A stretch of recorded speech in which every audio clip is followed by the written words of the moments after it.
है, इसको में कोई घबराई नहीं है। पर कुछ लोग ये कह रहे थे और उनका कहना भी वाजिब था। मुझे जोश में एक बात मेरे से निकली। लोगों ने कहा अगर बूढ़ा झुंझुनू में नहीं बचा, नीम का थाना चला गया तो क्या करोगे। अब साहब किसान का बेटा हूँ, गर्म जोश था और सोच समझ के हम कुछ बोला भी नहीं, लेकिन भगवान ने मेरी बात सुनी। मैंने कहा अगर ऐसा नहीं हुआ तो आत्महत्या कर लूंगा। कुछ लोगों ने ये कहा चाहे जैसे बोल जाते हैं, मरना इतना आसान नहीं होता। लेकिन आपको एक बात बताना चाहता हूं, आप जिस समुदाय के इतने लोग, इतनी मातृशक्ति और इतने किसान पुत्र जहां बैठे हों और उनके मन में कोई बात और उसकी सफलता मिल जाए तो इस बात के लिए ध्यान भी जाए तो कोई बहुत बड़ी बात नहीं है। कुछ लोगों ने यह भी कहा था हम ये कह रहे हैं कि तुम तो आत्महत्या करोगे नहीं, अगर झुंझुनू जिले में गुड़ा गोड़ जाएगा तो हम मर जाएंगे। उनको कहना चाहता हूं अपनी बात को याद कर लो। इस संघर्ष समिति में समिति के संयोजक आदरणीय गुरु जी गुड़ाराम जी, भाई जेपी मेला जी, नरेंद्र जी, कमलेश जी, राम सिंह जी, सरपंच साहब शिवराम जी, भाई गजोड़ जी, हमारे कैप्टन रामस्वरूप जी, नारी शक्ति का प्रतीक बैठी दोनों सरपंच महिलाएं संजू जी, शिवपाल जी, आदरणीय रामदेव जी, आदरणीय ख्यालीराम जी, रामनाथ जी, शिवपाल जी, हमारे भवानी जी, हमारे सरपंच हाउसरी के ओड़ा जी, विजय जी, आपके वयोवृद्ध और नौजवान नेता आदरणीय कप्तान साहब, क्योंकि उनको वयोवृद्ध वैसे तो है लेकिन कह नहीं सकते और आप जानते हो, पूरा गांव जानता हूं कि जितनी ताकत और जितनी स्फूर्ति किसी में नहीं है। आदरणीय सतपाल जी, आदरणीय रामेश्वर रोहतास जी, हमारे सरपंच धमोरा और हमारे आदरणीय सीताराम जी धीमा, ये सम्मानित मंच और मंच के समक्ष विराजमान आदर के योग्य मेरे बुजुर्गों, नौजवान दोस्तों, माताओं, बहनों और मीडिया के बंधुओं, देवी और सज्जनों, चुनाव में अभी 4 महीने शेष है। हम आपके नहीं तो आप चुनाव की चर्चा करना चाहते हैं। नहीं, मैं ऐसे एरे गहरे लोगों की व्याख्या यहाँ करना चाहता कि किसने क्या किया, कि ये दुनिया है, इसमें बहुत से लोग रंग बदल कर आते हैं, चले जाते हैं, इन बात से कोई फर्क नहीं पड़ता। मैं तो आपसे मात्र 4 बात करना चाहता हूँ, उसके बाद आज मुझे जल्दी जाना भी है, मैं दिल्ली जाऊंगा। क्या 5 साल का समय आपने भारतीय जनता पार्टी की वसुंधरा जी की सरकार का देखा जिसमें हम आपका विधायक था? एक व्यक्ति उठकर मुझे कह दे एक भी भाई से भाई की लड़ाई का मुकदमा दर्ज हुआ, किसी की हत्या हुई, किसी से कोई गुंडा टैक्स वसूला गया, किसी के साथ कोई और अन्याय हुई? अरे हमने राम राज स्थापित करने की कोशिश की। नारी शक्ति का सम्मान हमारी सरकार के समय हुआ। हमारी सरकार ने कानून बनाया, अगर कोई महिलाओं का असम्मान करेगा, नारी के साथ किसी प्रकार का व्यभिचार करेगा, बालिकाओं के साथ बलात्कार करेगा तो उसको फांसी के फंदे पर लटका दिया जाएगा। इस सरकार ने इस बात के खिलाफ हमारे कानून के खिलाफ ये लोग बोले। किसान का लोन माफ किया आपके सामने कई लोगों के नाम बता सकता हूं, आपका 50-50 हजार रुपया लोन माफ हुआ। हमने फिर किसानों के खाते में 50-50 हजार रुपया डालने का काम किया।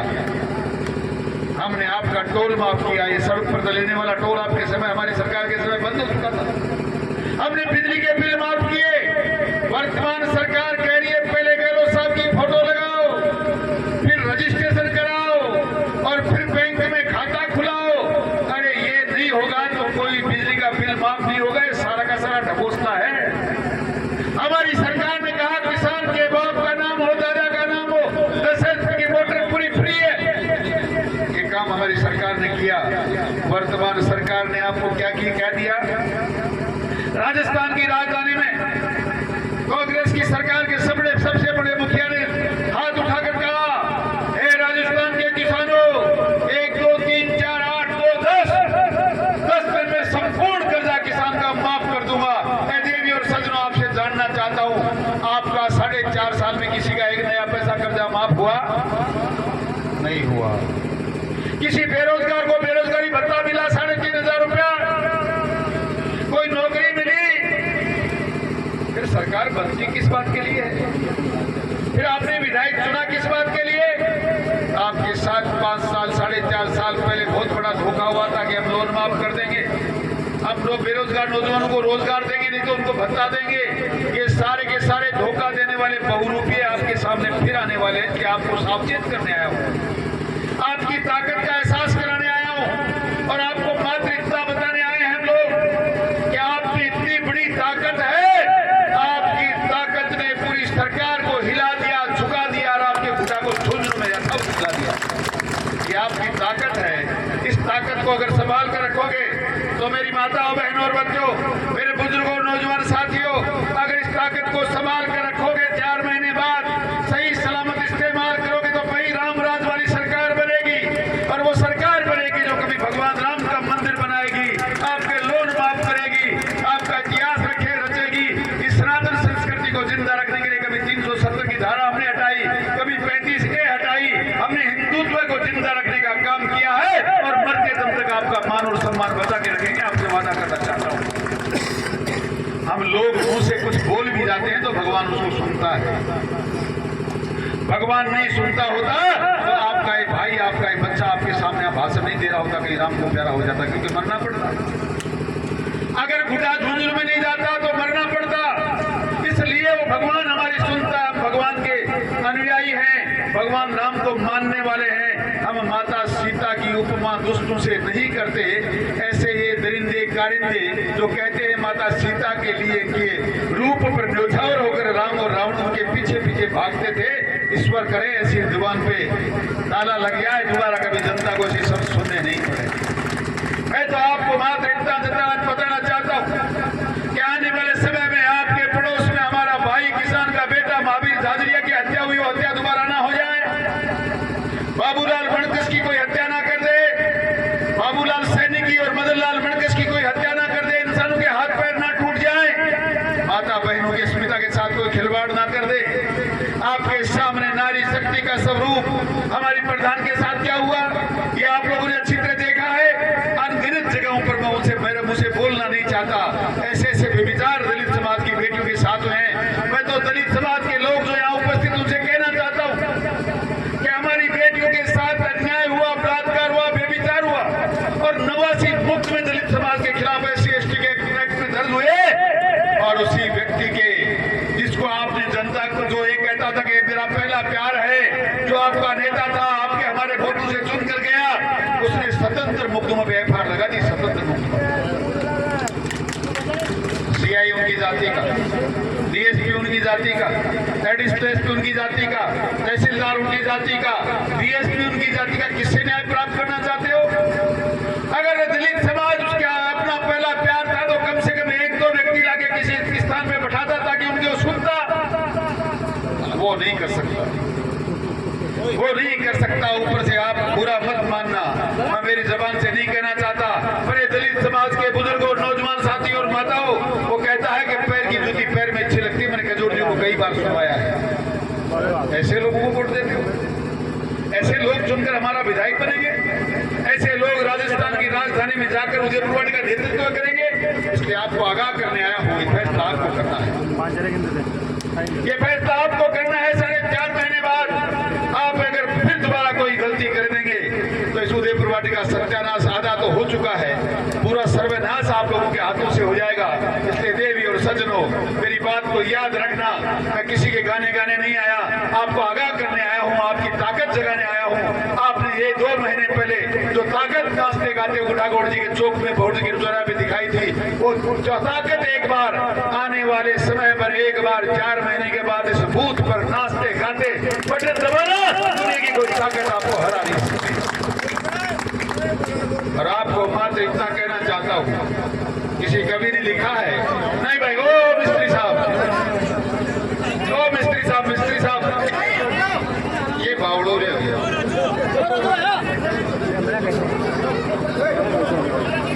मीडिया सफलता भारत माता की, सफलता एक चुनौती है, स्वीकार करो। कहाँ रहेगी कमी, देखो, सोचो, सुधार करो। जब तक ना मिल जाए सफलता, नींद चैन को त्यागो तुम, संघर्षों का मैदान छोड़ मत भागो तुम। कुछ किए बिना तो जय जयकार नहीं होती, कोशिश करने वालों की कभी हार नहीं होती। आप लगे रहिए, समय बहुत कम बचा है, यूं ही कोशिश में लगे रहेंगे तो हम जीतेंगे।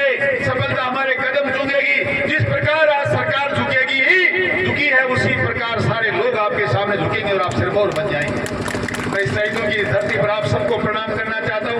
इन शहीदों को तो हमेशा रास्ते आते जाते नमन करता हूँ और आपसे कहता हूँ कि भगवान का रूप है। पोसाड़ा गांव में इस प्रकार की शहादत देने वाले लोगों की प्रतिमाएं देखकर लगता है कि ये गांव सनातन संस्कृति को कभी भूल नहीं सकता, ये हमारे शहीदों की याद को कभी भूल नहीं सकता।